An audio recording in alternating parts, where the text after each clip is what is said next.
తెలంగాణలో ప్రభుత్వ ఉపాధ్యాయులకు కూడా మధ్యాహ్న భోజన పథకాన్ని అమలు చేస్తున్నారు. విద్యార్థులతో పాటు ఉపాధ్యాయులు కూడా పాఠశాలలోనే భోజనం చేయాలని ఆదేశాలు జారీ అయ్యాయి.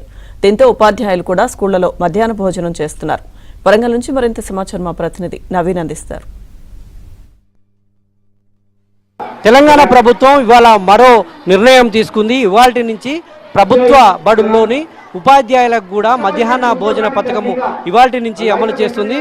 చిన్నారులతో పాటు ఇప్పటికే చిన్నారులు మధ్యాహ్న భోజనం చేస్తూ ఉన్నారు. చిన్నారులతో పాటు ఉపాధ్యాయులు కూడా మధ్యాహ్న భోజనం చేసేందుకు ఇవాళ తెలంగాణ ప్రభుత్వం శ్రీకారం చుట్టింది. ఉపాధ్యాయులకు సంబంధించినటువంటి హాల్లో కూడా డైనింగ్ హాల్లో కూడా ఒకసారి పరిశీలన చేసి చూద్దాము.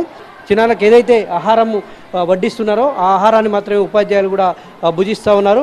ఇక్కడ ఉపాధ్యాయులు ఉన్నారు, మరి వారిని అడిగి మరిన్ని వివరాలు తెలుసుకుందాం. ఎట్లా ఉంది సార్, ఏ ఉద్దేశంతో ఈ పథకం అమలు చేస్తున్నారు? మీరు ఇవాళ ఫస్ట్ మిడ్ డే మీల్స్ మీరు కూడా తింటున్నారు. అవును సార్, ఇక్కడ పిల్లలతో పాటుగా మేము భోజనం చేయడం వల్ల, వాళ్ళు తీసుకునేటువంటి ఆహారమే మేము తీసుకోవడం వల్ల ఈ మిడ్ డే మీల్స్ యొక్క ప్రాధాన్యత వాళ్ళకు తెలుస్తుంది. పిల్లలు కూడా ఇష్టంగా మన